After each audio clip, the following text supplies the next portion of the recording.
Bienvenidos a Boca Jarro. Qué pena que no saca mi causa Christian Hudwalker, porque él disfrutaría mucho de esta barra que tenemos aquí. Empezó la semana del Chilcano el día de ayer. Ahí está, tenemos una gran variedad. Todas las uvas representadas aquí. Y también está con nosotros mi líder espiritual, Manuel Cadenas. ¿Ah? No por lo religioso, sino por lo espirituoso. ¿Cómo estás, Manuel? Muy bien, pues tenemos Augusto. Aquí, qué miedo. Estamos pues con piscos, como tú bien dices, representando a las 8 uvas pisqueras, a todas las regiones del pisco, porque el pisco, tú sabes, lo hacemos desde Lima hasta Tacna, es una denominación de origen y es el espíritu del Perú, como tú bien has dicho, ¿no? Bueno. Entonces lo estamos celebrando con la Semana del Chilcano y lo vamos a celebrar aquí hasta el 22. Y hay que celebrarlo bien, pues, ¿no? Así que hemos dispuesto esta barra para que tomemos a boca jarro unos buenos chilcanos. Bueno, y te voy a pedir que nos mandes también a la mesa donde estamos ya con nuestros invitados ahí a algunos ejemplares, algunos ricos chilcanos. Por supuesto. Para que aflojen. Para que los congresistas suelten la información. Suelten el nervio. Así es. Para el que nervio nos digan político. Los nombres del lavallato, para que revelen las cosas que hay detrás. El pisco tiene todas esas cualidades. Entonces necesitamos ahora que el pisco nos ayude aquí con los congresistas invitados esta noche. Vamos a conversar con ellos. A ver, estamos esta noche con los congresistas Johnny Lescano de Acción Popular, con el congresista Mario Cancio del Frente Amplio y con el congresista Miguel Castro de Fuerza Popular. Bienvenidos a todos. Les voy a invitar un chilcanito más adelante. ¿Cómo están? Muchas gracias. En fin, empecemos con un tema que es de lo que se está hablando muchísimo, que es los decretos que todavía no pasan por el Congreso, los decretos legislativos que están siendo revisados todavía. El fujimorismo se ha manifestado, y aquí me ayudará el congresista que representa dicha bancada, en contra de algunos decretos que al parecer no estarían considerados dentro de las facultades. Ya estuvieron los ministros en la Comisión de Constitución tratando de explicar por qué ellos consideran que estos sí tienen, sí están dentro de los alcances que le otorgó el Congreso, pero esto no termina de convencer a la bancada fujimorista. Empezamos entonces con Miguel Castro, congresista de Fuerza Popular. Buenas noches. ¿Están o no convencidos? Bueno, el día de ayer hemos tenido una sesión maratónica.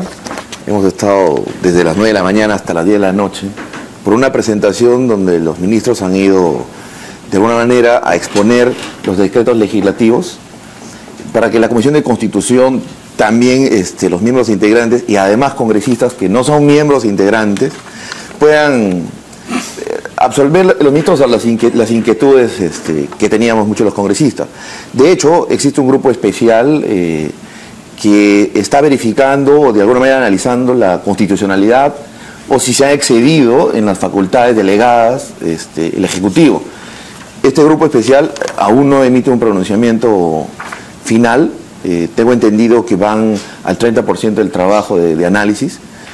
Y de hecho, yo por lo pronto estoy esperando el pronunciamiento de este grupo especial que va a ser discutido en algún momento. Imagino que ya hará una próxima convocatoria para una sesión extraordinaria donde discutiremos y debatiremos el dictamen, el informe emitido por este grupo especial.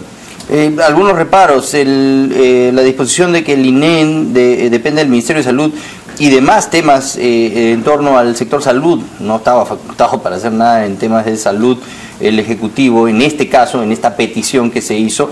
El retiro de algunas facultades de DIGEMIT nuevamente por este problema. Algunas de las medidas de simplificación administrativa ha sido observada por algunos congresistas del Frente Amplio. Marisa Glave dice que el decreto 1246, que aprueba diversas medidas de simplificación administrativa, sería inconstitucional, pues atentaría contra los derechos laborales. Algunas normas sobre las competencias del director de la policía han sido observadas por el general Octavio Salazar, y el tema de la violencia de género, ¿no? Algunos también congresistas de la bancada fujimorista han dicho que no debe ser tan específico de referirse a la violencia de género. Esto tiene que ver con el tema de crímenes de odio, imagino, que es algo que sí está tipificado en muchos estados ya más avanzados, para así proteger pues, a las personas que tienen una orientación sexual distinta, que puedan ser víctimas de crímenes de odio. En fin, estas son algunas de las observaciones.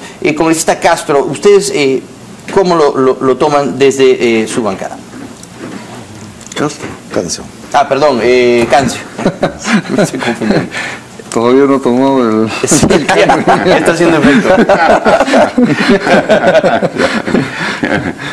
Bueno, antes quisiera decir de que nosotros tenemos una impresión general de que se nota la premura con las que han elaborado estos decretos leyes, de tal punto de que lo vemos que es muy tibio, se agarra a cuestiones muy colaterales, ¿no? Y no se ha apuntado a la esencia de las cosas. Y especialmente para nosotros, aunque no es una extrañeza, sí tenemos que señalarlo que en el aspecto, por ejemplo, de la reactivación económica y la formalización no se ha tocado pues cuestiones fundamentales y veniales. Decididamente la concepción que se tiene por parte del gobierno es de que se va a reactivar la economía con exoneraciones, con simplificación, ¿no? Y con medidas administrativas, lo cual no va a ser posible, ¿no? De hecho, en perspectiva para el país, la única forma de apuntar a una reactivación económica sólida, firme, es activando la producción, reactivando la misma producción, caminando hacia la industrialización del país, que parece que no lo entienden, ¿no? Otro tema es evidentemente pues que al parecer en el tema de salud, en el tema de vivienda, al parecer se han excedido, habrá que analizarlo profundamente. No queremos ser tan drásticos en señalar que tajantemente están fuera, de repente hay algún argumento que pueda sustentar el incluirlos, pero incluso dentro de esas normativas también no se toca el aspecto fundamental, sino más bien temas que han conllevado a generar un mayor problema, como el tema, por ejemplo, de cambiar, ¿no? La condición del centro de neoplásicas, ¿no? El carácter que va a tener, ¿no? Entonces ya generó ahí una contradicción, una contraposición de ideas que está creciendo. Creo que el clamor es que eso entonces, no lo cambie, ¿no? O sea, que viene funcionando bien y se ha agarrado el Ministerio de Salud. Temas que ni siquiera deberían haberse abordado, sino ponerle atención a cosas más importantes, ¿no? Correcto.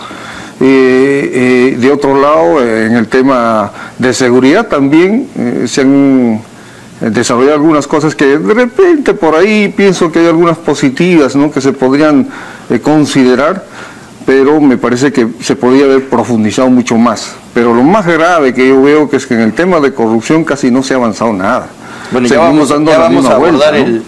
El tema de la corrupción se ha avanzado, la lucha contra la corrupción no. El tema de la seguridad ciudadana, para compartir con usted algunas cifras de una encuesta que ha votado Diario Perú 21 y Gestión el día de hoy, una encuesta de Datum. Como ciudadano, ¿cuál es la principal prioridad, ¿no? que deba tener el gobierno?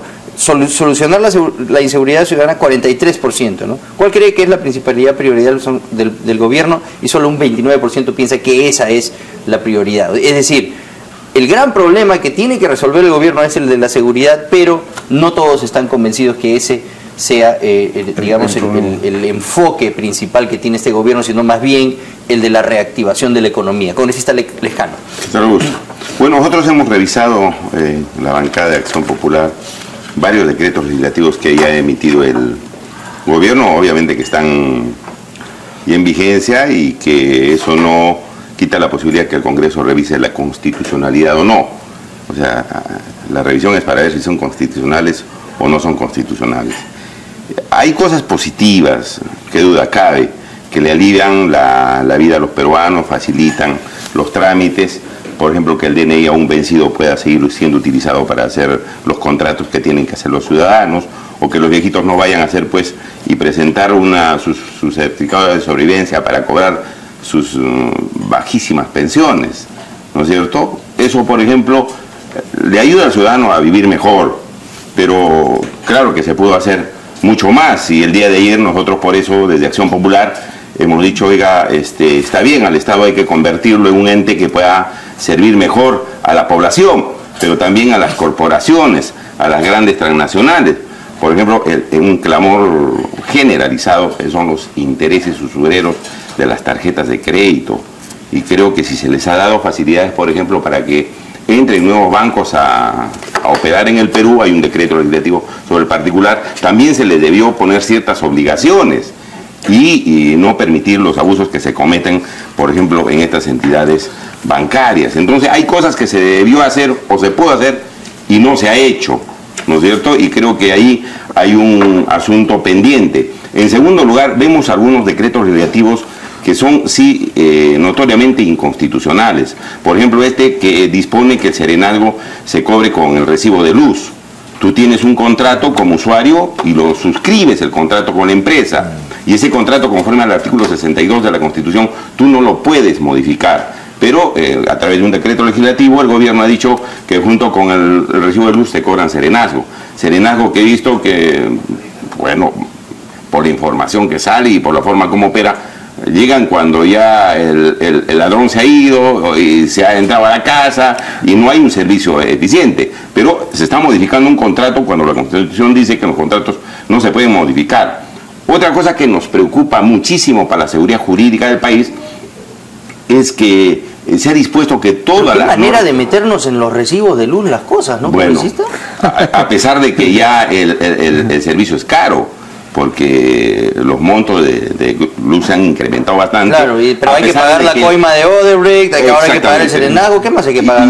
Y el gobierno ha dicho que va a retirar eso del pago de los subsidios que hacen los ciudadanos. Pero esas cosas se tienen que corregir en el Congreso, disponiendo la derogación de esas normas que se han excedido los términos constitucionales. Subsidio, ¿no? Encima que nos elevan el precio de las obras, que meten adendas, que pagan coimas, que corrompen, que retrasan el avance de nuestro país, hay que pagarle subsidios. Subsidios, y eso después, y los ciudadanos no reciben ningún beneficio, ¿no? Al contrario, encarecen los servicios, ahora quieren casar los servicios para que se paguen dos servicios distintos a estos hay que casarlos, pero con Z. Exactamente. Entonces, eso me parece que se tiene que corregir.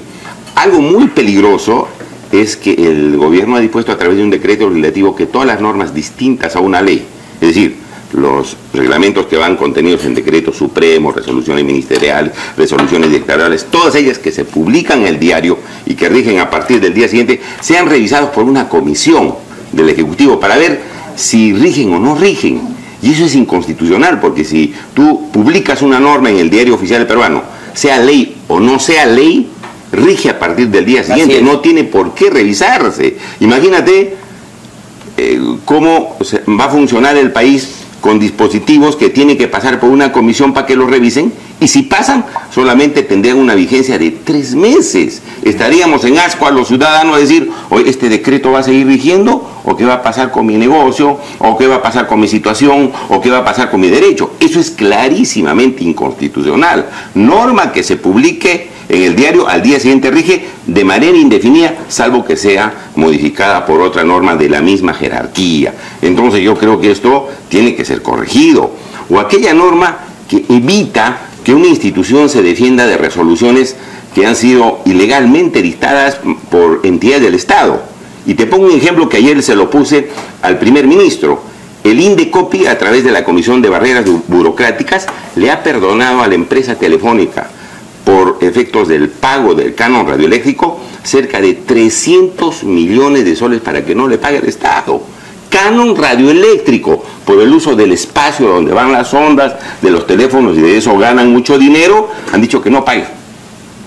Han dicho que no paguen. 300 millones de dólares. A mí me parece eso hasta un delito, lo que se ha hecho en la Comisión de Barreras Burocráticas del Indecopi. Ahora, luego, el Ministerio de Transportes y Comunicaciones interpone una demanda al Poder Judicial porque dice, este señor es inadmisible que no estén pagando el canon como pagan el canon minero, deben pagar estos señores el canon con la millonaria entrada que tienen. Bueno, para poner o interponer esa demanda por parte del procurador del Ministerio de Transporte y Comunicaciones, hay un decreto legislativo que se ha expedido que dice que no se van a poder desde ahora para adelante interponer ninguna denuncia si no el Consejo de Ministros lo aprueba. O sea, poniéndole piedritas en el camino al Estado para que defienda los legítimos y generales intereses del país. Eso me parece pues una locura.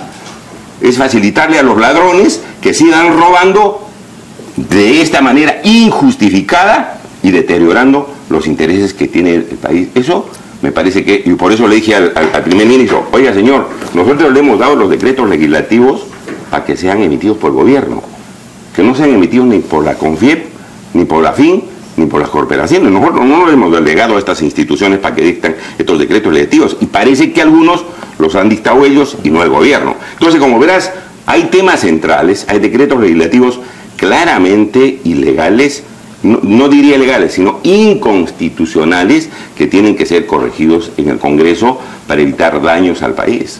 Vamos con el siguiente tema. La comisión Lavallato ya va avanzando en el Congreso. El fiscal de la Nación ha tenido una importante reunión con el secretario de Justicia brasileño. ¿Ustedes esperan que esto ya empiece a tomar cuerpo en nuestro país? Porque vemos que en Colombia ya hay resultados, en Panamá hay resultados, ni hablar Estados Unidos y Suiza, pues en Brasil hay resultados contundentes. ¿Qué pasa con Perú? ¿Por qué aquí no conocemos el nombre de nadie? No hay ninguna presión sobre los ya confesos delincuentes de Odebrecht. Entonces no entendemos por qué aquí no hay ningún resultado, y en todos los otros países de la región donde hubo coimas que ya confesó Odebrecht que ha pagado, sí vemos resultados. Empecemos con usted, congresista Castro. ¿Qué es lo que siente? ¿Percibe que hay realmente una intención de investigar eso o no? Yo creo que si no hubiese habido el comunicado de los Estados Unidos cuando llegan al acuerdo de indemnizar, o de alguna manera nos mandan la señal a Perú que había 29 millones de coimas pagadas en Perú, yo creo que la Fiscalía no hubiese reaccionado, ni muchos de los políticos no hubiesen reaccionado. Es claramente percibible que la Fiscalía va a paso lento. Para cometer un delito hay actos preparatorios, no se comete un delito de la noche a la mañana. Inclusive en este tema de contratación del Estado hay más personas involucradas, no solamente la empresa Odebrecht, sino lobistas, gente que ha conectado y ha preparado inclusive hasta las reglas para ir al proceso de licitación. Y yo creo que la Fiscalía no ha tenido, ni siquiera el gobierno. No sé, ayer lo metieron en Colombia, ya lo detuvieron al viceministro de Transporte porque precisamente le habían pagado una coima de más de 6 millones de dólares para que él acomode los procesos de licitación para que sea el único postor Odebrecht. Eso tiene que haber pasado. Entonces, ¿y dónde están? Pues, yo también me pregunto dónde está Toledo, por ejemplo. La mayoría de las coimas, según los informes que tenemos, se produjeron en la época de su gobierno. Y existen indicios serios, porque en el tema de Baiman, en el tema de Costa Rica, cuando se hizo la constitución de las empresas, o sea, existen temas, ahí estaban los temas, y la Fiscalía no está tomando atención de eso. De hecho, nadie ha tocado... Está partido en dos ese caso. Hay un caso que lo están viendo, es una carpeta que se deriva de la investigación de Lavallato, que es el que está viendo Hamilton Castro, que es una carpeta especial, que es el caso Maiman, que es la confirmación del gobierno del Reino Unido, que dice sí, la coima se pagó, le pagaron una coima a Camargo y Correa a la cuenta de Maiman, y eso queda ahí. Pero esto no lo están conectando con la otra investigación de lavado de activos que se hace por todo el caso de Coteva, donde también está Maiman y donde se sabe que Maiman depositó dinero, y parece, sabemos de dónde viene. Los montos se encajan, ¿no? Pero ¿por qué no hacen la matemática? Porque lo que quisiéramos ver, y todos los peruanos creo que quieren ver, es acciones reales. Como tú manifiestas que en Colombia ya existe una persona con detención, esperamos que el Perú también empiecen a hacer allanamientos, empiecen a detener personas, y hay un decreto legislativo que también ya está en vigencia, que inclusive está dando beneficios a la gente que se acoja a la confesión, inclusive a las cabezas de los que han cometido el delito, que debería ser ya utilizable, porque esto va a permitir inclusive personas que ya están purgando condena, que también entreguen información y se acojan a este beneficio y puedan ser utilizados para que toda esta red sea desmontada. Esta es la red más escandalosa del mundo entero, creo, porque hay muchos países que están involucrados, y el Perú es el país que más lento va avanzando en este tema. Claro, mira, Panamá ya dijo, ustedes nos pagan toda la coima la devuelven y empezamos a conversar. Y otro tema y acá nosotros hemos cobrado 30 millones de soles. Nosotros funcionamos en modo lento, pero lo que sí quiero... Lento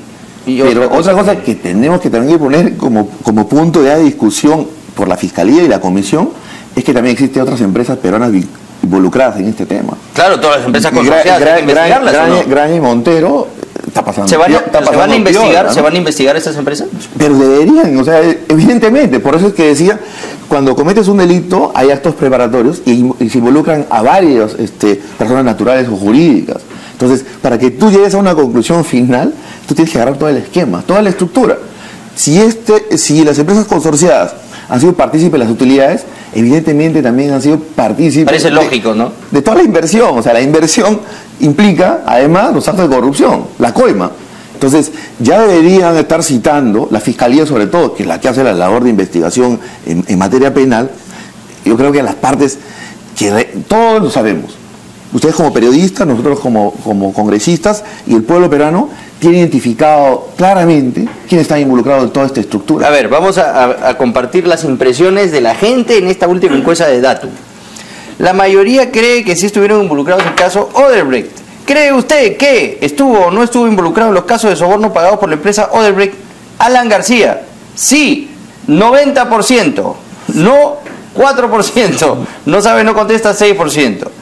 ¿Cree usted que estuvo involucrado en los casos de soborno pagados por la empresa Odebrecht? Ollanta Humala, 88% que sí, 5% que no, 7% que no sabe, no contesta. Alejandro Toledo, 88% piensa que sí, no 6% no sabe, no opina. Pedro Pablo Kuczynski, vean ustedes, actual presidente, 55% piensa que sí estuvo involucrado en los casos de soborno pagados por la empresa Odebrecht, 26% que no y 19% no sabe, no contesta. Yo quisiera aprovechar y que hoy día me enteré que el edificio que tiene Odebrecht como sede principal lo están vendiendo. ¿Están vendiendo todo? Lo están vendiendo.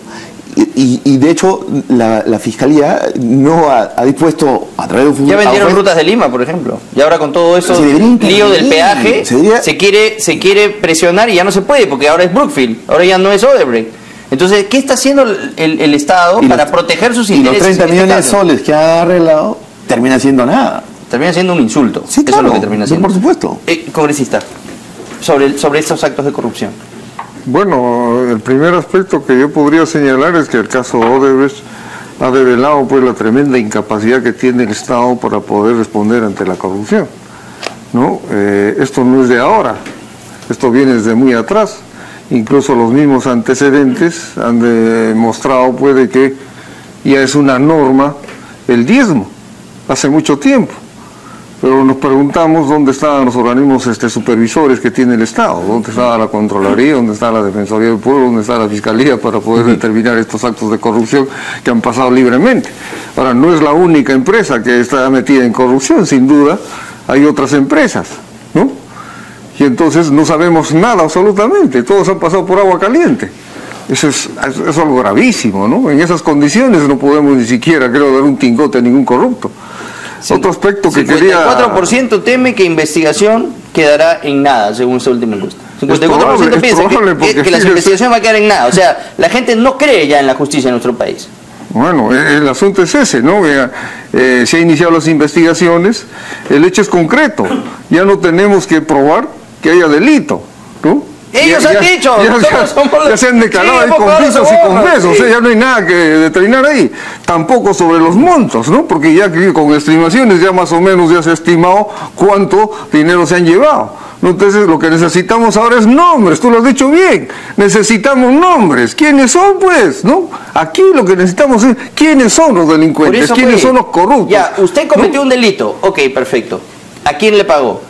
No quiere hablar, entonces le empezamos a quitar sus cositas. Ya, no quiere hablar, entonces los empezamos a presionar. No quiere hablar, entonces empezamos a meter preso a su gente. Va a hablar usted y nos va a decir quiénes son los corruptos. Por supuesto. Eso están haciendo en todas partes, menos en el... Menos acá. Y entonces, lógicamente, pues, todo el mundo empieza a sospechar que como siempre ha sido en el país, finalmente se va a diluir en nada y no va a haber culpables. Esa es la triste realidad de la gente que estamos acostumbrados, ¿no? Ojalá que aquí Johnny, que está en la comisión, ¿no? Haga el esfuerzo de que esta vez sí salgan nombres, porque eso es lo que queremos. Pero es que la Fiscalía no le quiere dar tampoco la información. Sí. Bueno, el que está en la comisión es Víctor Andrés García Belaúnde. Sí, ¿no? Disculpa, bueno, Johnny. lo que sí veo que en nuestro país hay mucha tolerancia con la corrupción.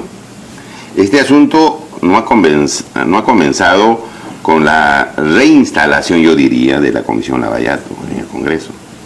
ni he comenzado con las últimas informaciones que han removido el asunto y recién le están dando importancia.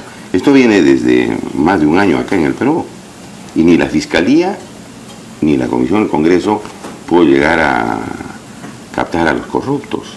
Ha tenido que hablar el señor Odebrecht en Brasil y decir: sí, he pagado coimas aquí, allá, allá, para que se encuentren los corruptos. Mucha tolerancia con los corruptos que tienen poder económico o que tienen poder político, porque hay ciudadanos que por menos están con detención domiciliaria o por menos tienen arraigo acá y no pueden moverse. Sin embargo, aquí damos hasta permiso para que vayan a trabajar afuera y regresen. Ah, lindo. Tolerancia con la corrupción, ¿no es cierto? Entonces yo creo que habría que decir primero eso, que en este caso sí, en esta parte final, diría, de la investigación, tanto el Ministerio Público como el Congreso tienen que ser mucho más severos y rígidos y no tratar de blindar a nadie, porque el informe que debía discutirse en el Congreso anterior, también, el informe Pari. Ya, Sí. el informe Pari no, ni se tocó ni se debatió en el Pleno, porque hicieron una serie de manipulaciones con los informes para que no haya ni informe en mayoría ni informe en minoría. Es que todos, y no se discutió. todos eran Entonces, representantes ahí, de gobiernos eso es lo que involucrados, pues, nosotros, entonces mira, entre todos se protegieron. Lo inaudito en el Congreso anterior, y nosotros de Acción Popular reclamamos, es que todos los miembros de esa comisión del Congreso anterior eran de los partidos de los gobiernos denunciados, toditos. Y a los que no teníamos ningún involucramiento en estos asuntos, nos sacaron de la comisión. Nos sacaron de la comisión. Acción Popular, por ejemplo, no tenía representante ahí. Y entonces, ¿cómo va a salir un resultado positivo para sancionar a los corruptos si ahí eran juez y parte a la vez? Entonces, por eso te digo, mucho blindaje a los corruptos, mucho intereses partidarios, mucho intereses de los poderosos, y si vamos en ese camino, como dice la encuesta, 54%, decir, aquí no va a pasar nada, solamente van a caer los peces chicos, los peces gordos no van a caer. Esperemos que tanto en el Parlamento, en esta nueva comisión, como en la Fiscalía, las cosas se hagan de manera distinta, porque si vamos en el mismo ritmo, impunidad. Hay delincuentes de cuello y corbata que se pasean por algunos medios de comunicación y pasean tranquilamente en las calles. Y así no se puede manejar un país. Y si se tiene que convocar al presidente, o se tiene que convocar a los ministros, y se tiene que convocar a los exministros, a los presidentes, tienen que ir y tienen que demostrar que no han estado involucrados en ningún acto ilícito. Y si están involucrados, aplicar la ley. Aplicar la ley, caiga quien caiga, pero ahí hay que hacerlo de verdad, pues, y sin estar blindando a nadie, porque a veces se blindan. Nosotros estamos en el Parlamento, se blinda, y eso es pues nefasto para el Perú, ¿no? Muy bien. Bueno, hacemos una breve pausa y volvemos con este panel en instantes para seguir hablando de temas de actualidad política.